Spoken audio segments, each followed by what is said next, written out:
So, family. Okay. Yes, we back. We are back I'm again excited. for a follow-up on our discussion from last week, which was a very rousing conversation. Yes, it was. But needed and necessary. And to recap a little bit, we talked about the idea and the concept of American patriotism as a civil religion. Amen. So a unifying thought and belief system with its own sort of sacred documents or text, and sacred ancestors, if you would, founding fathers or what have you, people that built this or started this belief system. And so to kind of go a little further into that, I see a lot of similarities with our thought process in following the liberation theology method. Specifically, this what we believe statement, where we don't just take anything really at face value. Amen. We have been taught and conditioned to think for ourselves, Amen. ask questions, reject things that don't resonate with you, Come on now.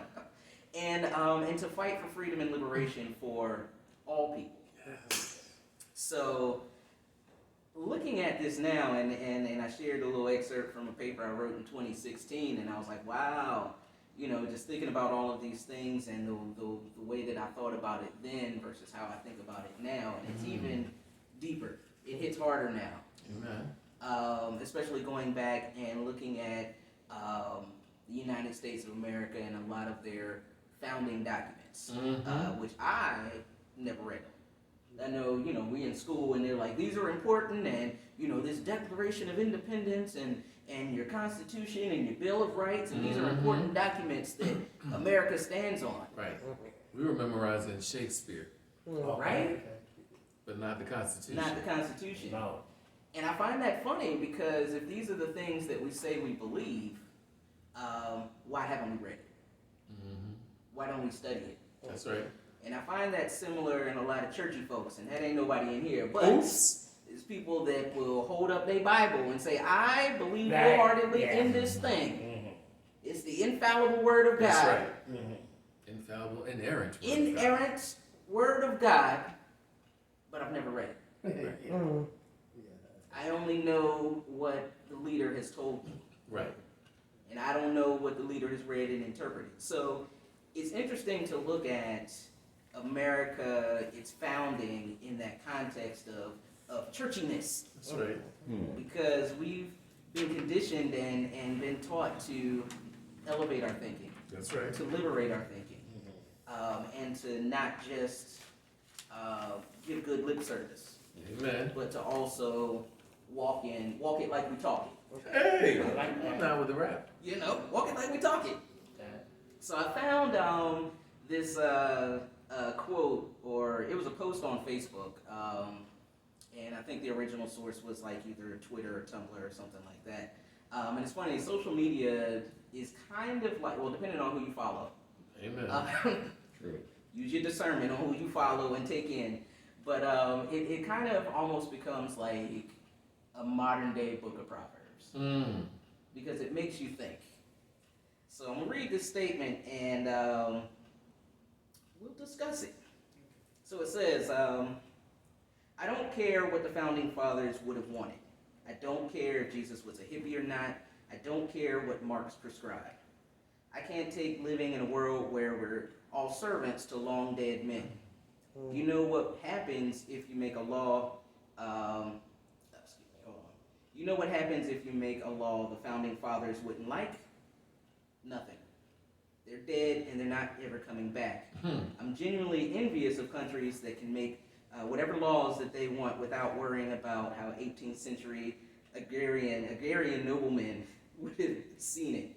Stop arguing that Jesus loved the poor too. He doesn't get a say in any of this. We could have a country that isn't shackled to these ghosts if we collectively wanted to. Interesting.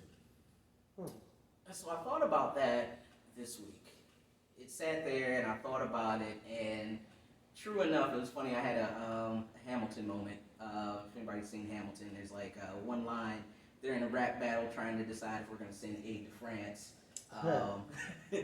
And the king at that point in time had been beheaded, and they're like, well, we had a treaty with this guy, or you know, a thing with this guy, but he's dead. So it doesn't really matter what we do, right? Right. So I thought about that, and I was like, these founding fathers, these people that began a new nation. Does it really matter as much to hold what they thought to the T in this modern day and time? Mm-hmm. Is that a question? Yeah, open to thoughts, or just thoughts on this this brief statement. I think that's why. I think in all reality, the country was not built to be beholden to them. And the way that the Constitution itself was written, and even ways to amend the Constitution or change it, was written so that it could be a very living, breathing document. Like, I don't think they wrote the Constitution like, this is it. I know for a fact they were like, this should be able to change. And it should be interpreted based on what is appropriate for the times. Which is why, one reason why people feel the Supreme Court is so out of step, because in all actuality, it should lead toward popular opinion, not the opinion of few. So, in all honesty, the way this country, the ideals on which this country were built, weren't meant to be beholden to like the founding fathers. It was meant to be beholden to the people. Right.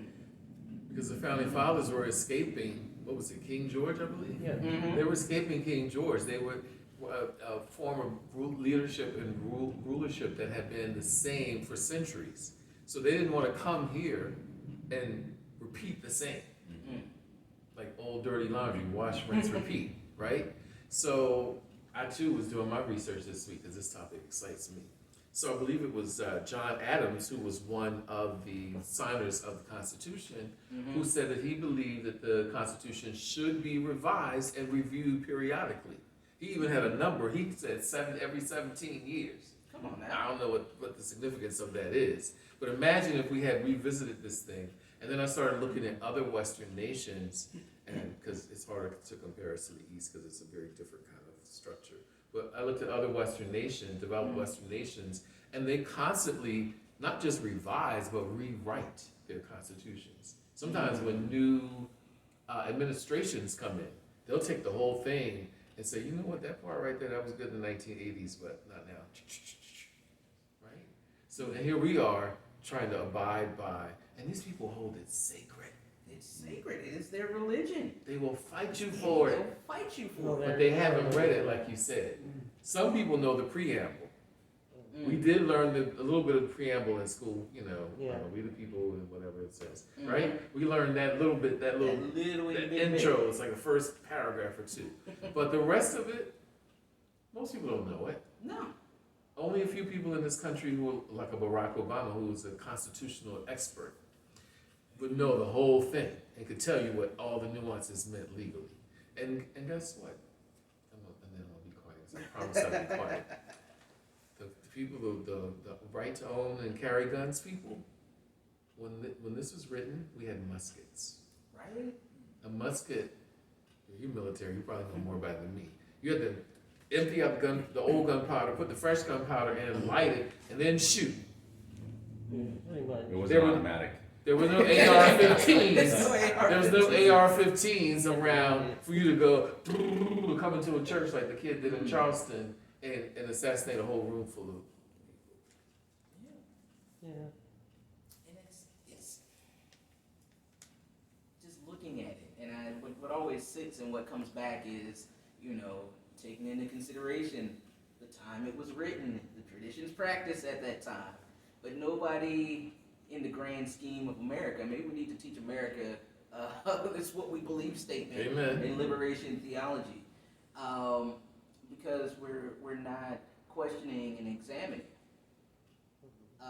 the interpretation of this and seeing if it's still relevant. I mean, it's written in here in our declaration that we say if the government isn't, you know, living up to what the people want, Right. the people should overthrow it. And I'm like, oh my gosh.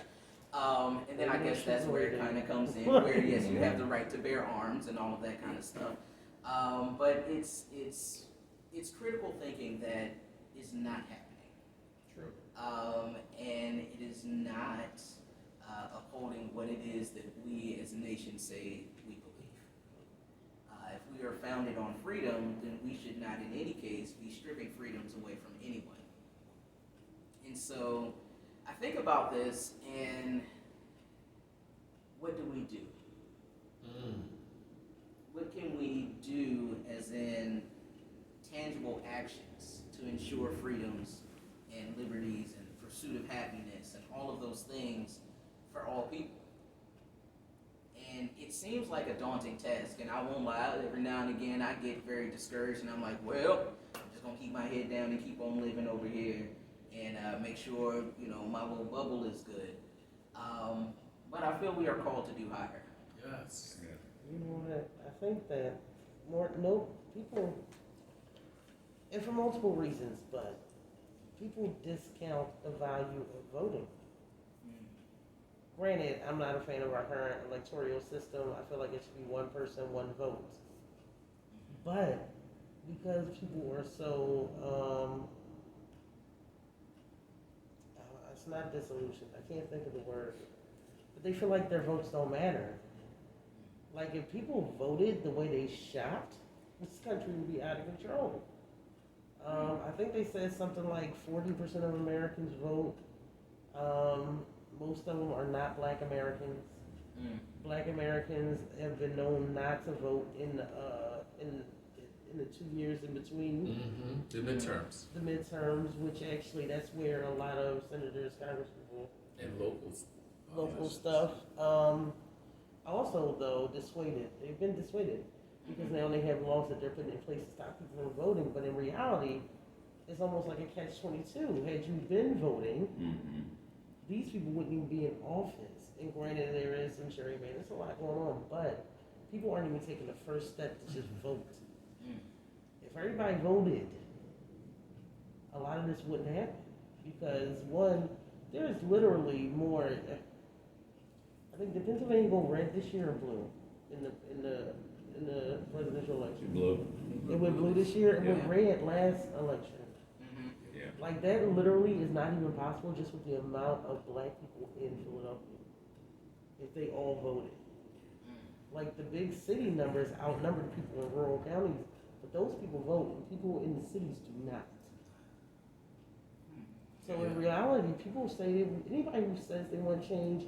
For me, if you don't vote, you don't want change. You like things the way it is. Right. You have no say, really. Exactly. Because and not only do you not have say, you're giving your say away Yes. Right. to someone else who can draw better lines than you can. And I always tell people too that you don't have to be an expert on every person that's running for office. Find organizations that you trust because they make recommendations. NAACP and other organizations make recommendations. Even the local newspapers, they'll say, hey, this is who we think. Or like in Philly, we have the Black, I think it's called the Black Bar Association. The Black lawyers will say, this is who we think we should support. Because I don't know all those judges. I don't know all those people running for sheriff. But you can find a source that you trust and follow, those guidelines. I'm about to say people aren't even at the point where they don't know who to vote for. They don't even bother because they feel like their voice doesn't matter. But and a lot of people, that's how Barack Obama won, because he galvanized people to vote, and the turnout is what did it. And the young people too. Young people. Who were eligible, 18 and up, and people just don't take advantage of that. Well, some countries have, legally you have to vote, and you get a paid day off. It's a national holiday, so everyone gets the day off, and you have to vote. One of the problems I've heard from over the years from a lot of working class folks, let's say you work in a diner or something like that, and you don't get paid time off. Like if you don't show up, you don't get paid. Then they don't, and their shift is like the whole day or most of the day. Then I couldn't vote because I need to go in and make those tips so I could. But if we make a national holiday, right, and make it a legal mandate that every person of age must vote, or be fined. Because it's a privilege It is that a not privilege. everyone in every nation gets, Hmm. right? And then, because I think in my neighborhood, they just did a post last week, like, oh, we had 34% whatever the last election was. And I was like, are you kidding me? Of course, when I went in there, I walked right in the polling place and voted. I didn't even have anybody in front of me. Me too. So I knew that was problematic right then. Yeah. And like I said, I didn't know all those people, but I did know that in Philadelphia, they had two amendments that were important about how the city budget would be, and also I think something about how city council could be expanded, the number of commissioners. So I said, I need to know, I need to go in and cast my vote on this. So I find it interesting that, we as a people, as black people, have gone through so much to be able to vote. And now so few of us do. Speak and on it, that's- brother Tim. Got some words, wisdom. I think what Tressa was saying about people, a lot of people just feel like their vote's not gonna make a difference. And who was the lady down in Georgia that kind of, yes, Stacey Abrams. That's who we need. We need someone like her. We need a lot of people like her that will kind of galvanize, use your word, galvanize the African American community, getting out and making it feel like they're making a difference. And that's how that Pastor Warnock, who's a senator, he was elected because she was able to get people out to vote. Right. And I think if people would have voted in the election, Hillary and Donald Trump, I think Hillary would have won. If we She would've did all- win the popular She vote. did. She didn't win the electoral That's why I college, was wondering. which is Yeah. why, like Deacon Teresa said, we need to. It wasn't rigged. We need We just to- didn't get out and vote it. No, they Donald voted. Trump She won the won. popular vote. She Yeah. didn't win the electoral college. So we need to eliminate. This is my opinion. Yeah. For all y'all out there watching, we need to eliminate the electoral college. It was set up like the problem with America is a lot of folks of the lighter persuasion don't want to talk about racism, and they keep always say, "Oh, you people always take it back to race." But when you start doing your research on why things are in the government the way they are, almost everything came down to race. Always did. The electoral college came because the slaveholders wanted to have their representation. They also wanted slaves to be counted as citizens, but they didn't want slaves to have the right to vote. Yeah. So this whole electoral college came so that they could have their representation. And also so the people out in the Midwest, where you're from, could have their representation. Because the majority of the population was in the southeast, Yeah. where the plantations were. And it was us, it was our ancestors, Mm-hmm. picking that cotton, tobacco, and whatever other farm products they were doing. It's interesting. And so, I think about these things. What can we do to affect change? And I think back, historically, the church was where we gathered around to have political conversations and educate our congregations. Because look, that's a lot of legal jargon, mumbo jumbo that most folks can't understand. And the church house was where we had meetings. They had the various representatives and folks that were running for office come in and talk to people in a way that the average everyday person could understand. I don't know if we do it so much now. Maybe more traditional or mainstream churches do that. We used to bring in, we had a few people when Yeah. we were in Center City.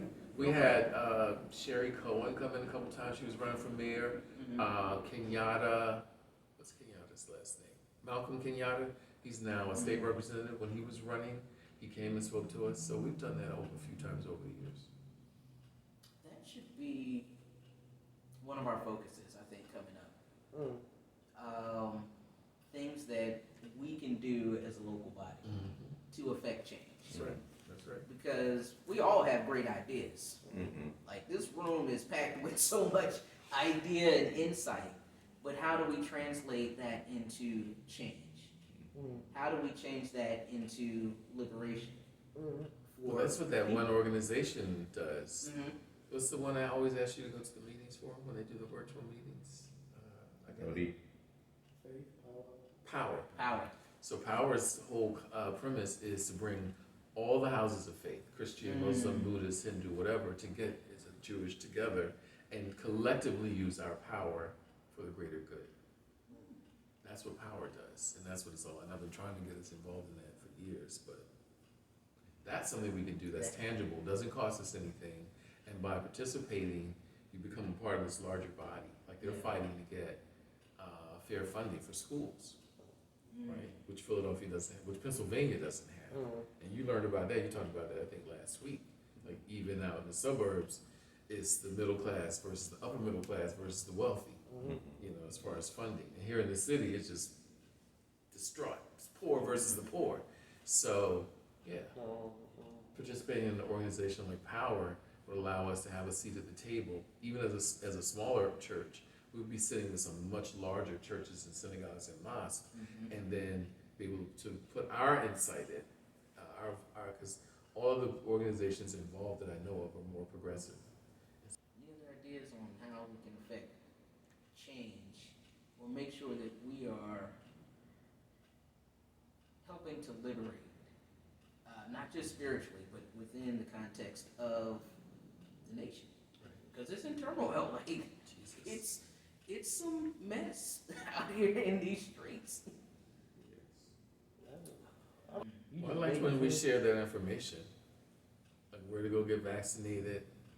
Like that didn't seem like a big deal to some, but a lot of people just, especially at the time when we went out, a lot of people didn't know where to go. And especially in black neighborhoods, black and brown neighborhoods with a lot of poor people, they were, as always, we were the last to get the information. So that was helpful. I just stay in that space because I was like, how do we get into action? I really am behind the voting and education piece,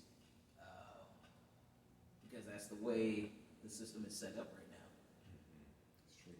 On a large scale basis to affect change, we have to put people in place that will make the changes that we need and want. Protesting's nice too, though I feel like I'm too old for that. Need some younger folk to get out there and glue themselves. Somebody glued themselves to like a tape, to a whole. like literally glue themselves. Glued themselves to something like these. Some of these kids are radical. I enjoy it. I feel like I'm a little old to be out here fighting that kind of fighting the power that right. I did a march with Power about, must have been 10 years ago. And it was very liberating. There was all the people from all the different churches and synagogues and mosques and everything. We came together and we marched down Broad Street, and then we went down Market, and we ended up where Constitution Hall is. And I can't remember the specific cause, but there was a huge turnout. It's a huge turnout. That was liberating. It was a little bit intimidating because there were so many people, but the good Reverend Heineke was next to me most of the time, so that was kind of cool. You know what is something that people have been doing lately, and it was controversy over it. With elected officials, people are protesting at their houses. To which one elected official, I'm a fan of free school protest. So I have no problem with people. One elected official was like, you know, we run for public office. We know what it entails, but our neighbors don't agree to that. To which I was like, well, if you can be at my house, why can't I be at your house? Because you dictating stuff over here. I'm not opposed to protesting at people's houses. I mean, granted, some people take it to a violent, verbally and physically violent place, which I think is not necessary. But I'm all for, you know, let's go pick it outside of somebody else's house. I think, and this is something that, it's kind of off topic, but I've been hearing about it a lot. The culture of violence against people who disagree with you, like politically.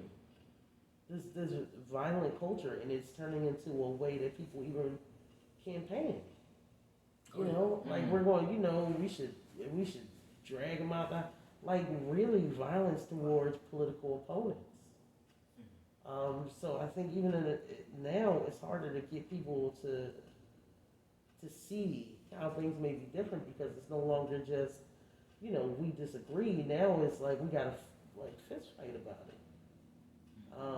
Which means that if I wanted to go protest at whose house would I protest at? Oh, I think I'd go to Brett Kavanaugh's house and protest there. Like people take it to such a far extreme where now they're threatening people's spouses And that's not good. and they're threatening like the dog. Like Not the dog. the dog. It was like real wild what they did with Amy Coney Barrett. Like I'm a fan. Yes, go protest at her. I believe she had an apartment. But it's turned into like them calling her up and being very inappropriate and threatening, sexual violence, which is the go-to most times for women politicians. You know what? I still feel like protesting is effective when done correctly.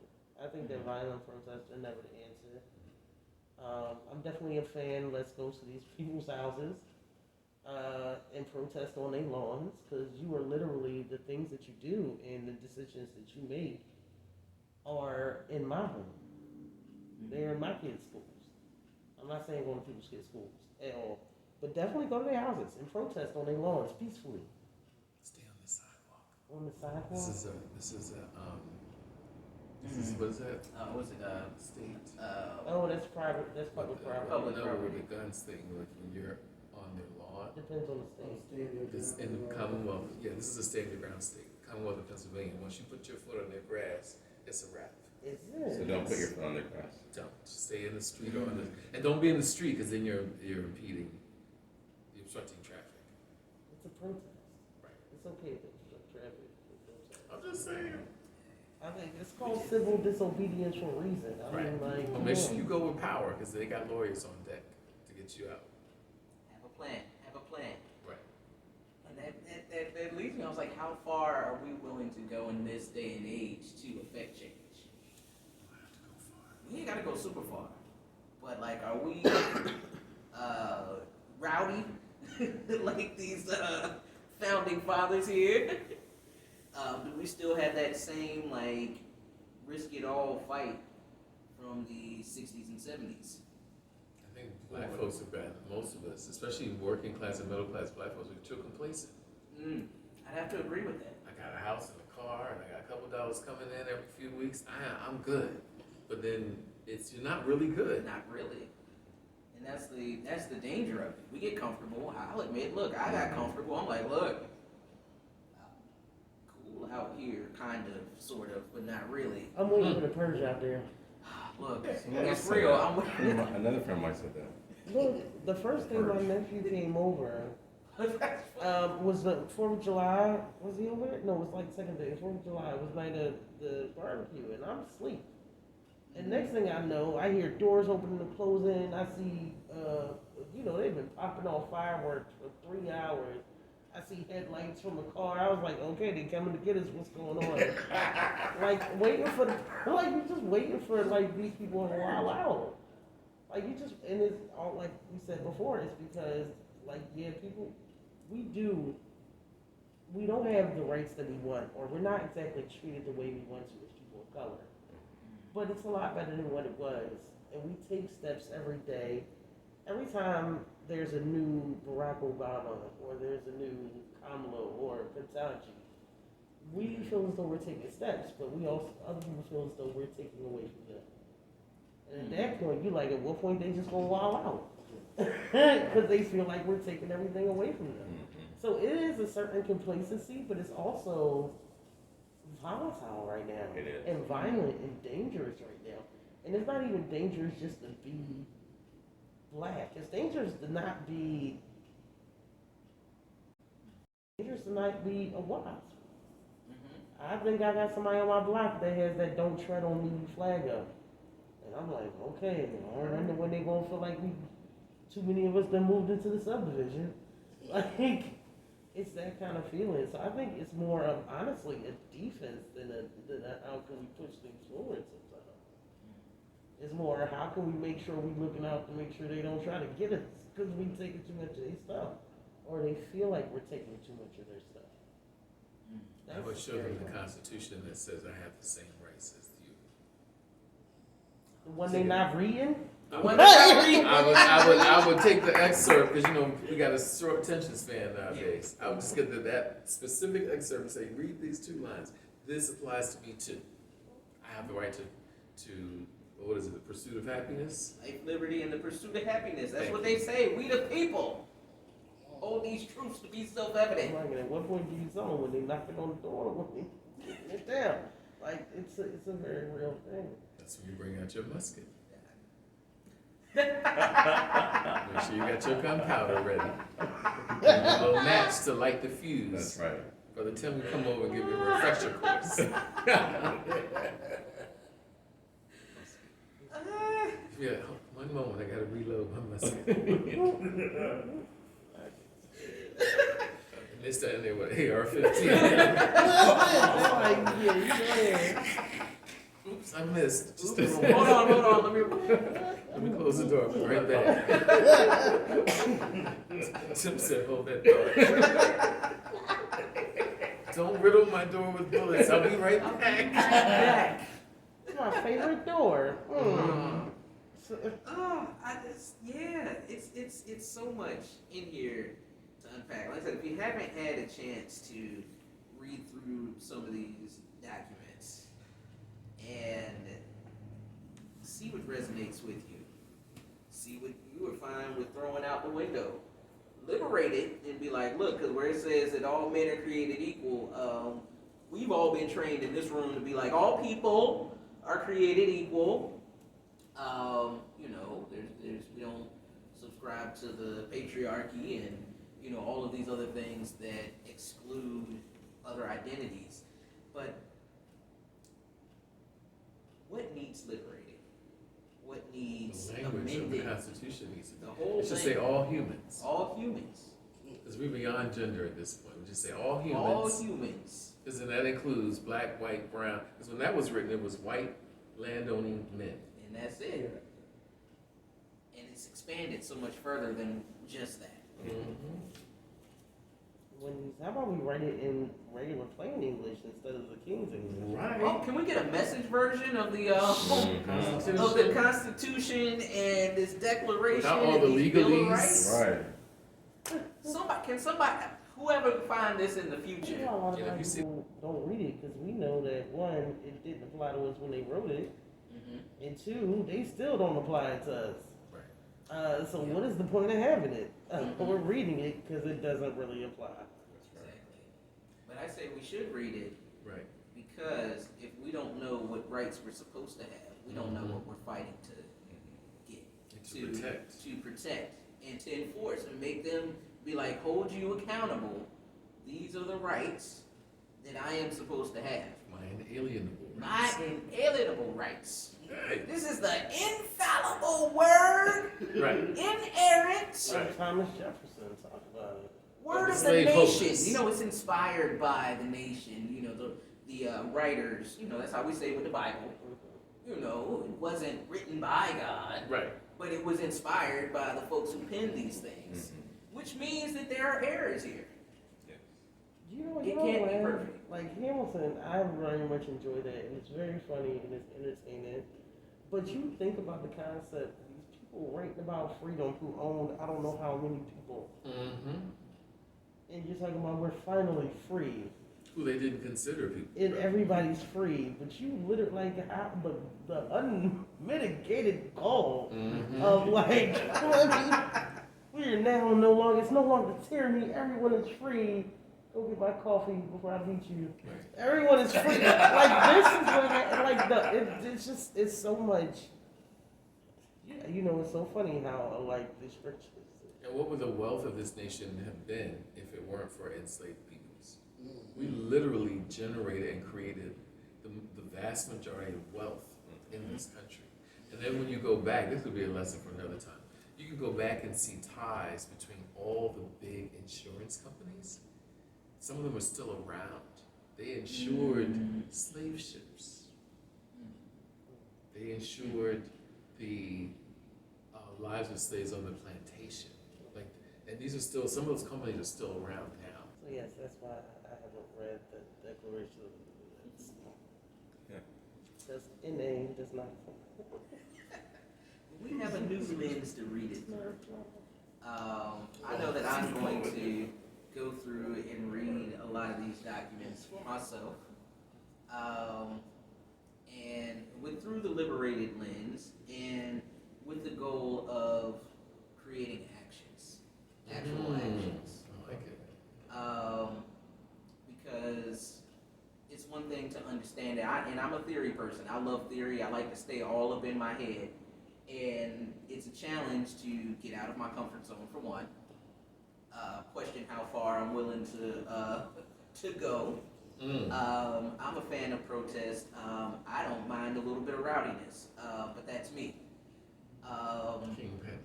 Look, I'm just saying, sometimes, when it starts to hit the pockets, then people start to listen. So if I'm tearing up some stuff, Yeah. I'm sorry. look, I'm just saying, the riots and whatnot, what was that after, the beginning of the pandemic, wasn't it? I don't remember what No, it was the middle because we were supposed to get married. Oh, we were supposed to and get tore up our married and wedding they venue. tore up the hotel. Yeah, that's downtown. awesome. I love that. It was great. Oh, right, That was right. Yeah, In that was gonna be 2020, gorgeous. Yeah. Protesting, and it got a little rowdy. A little loud. It got a lot of bit rowdy. But I wasn't upset by it. Because It makes a move. it made some moves.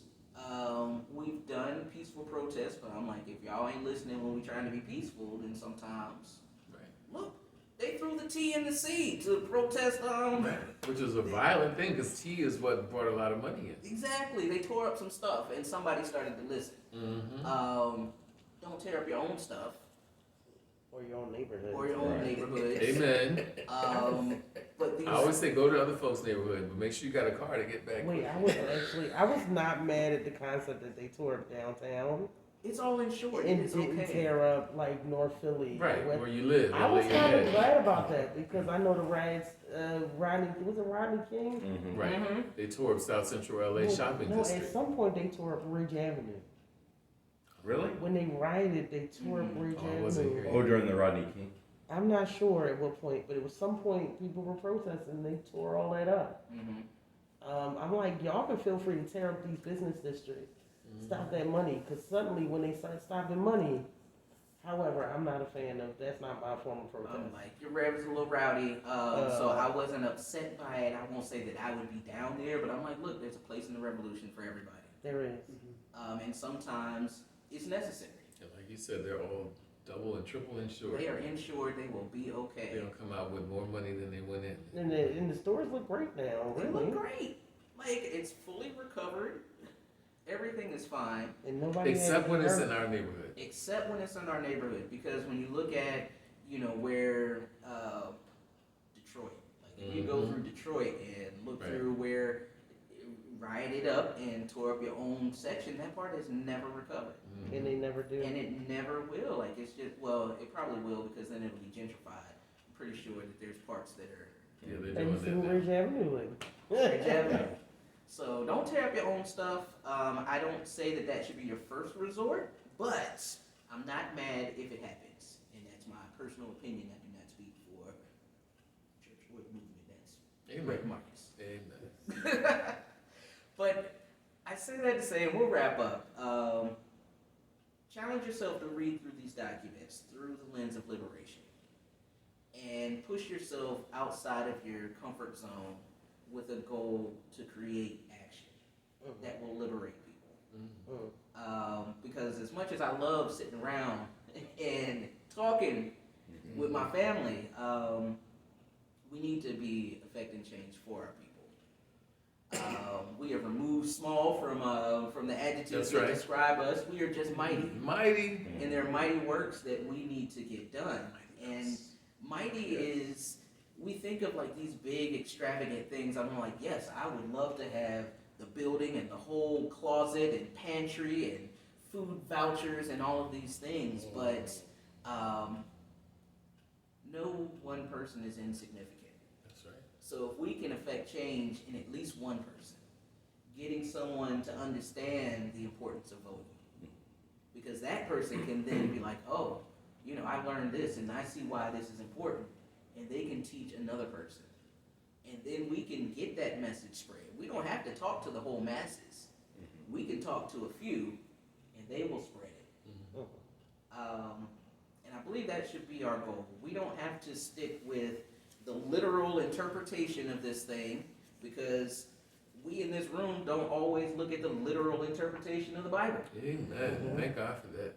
We'd be in some messed up places. Like, look, there's some dirty dishes in the sink, and the Bible says I can club my kid over the head and start over with a new one. That's literal.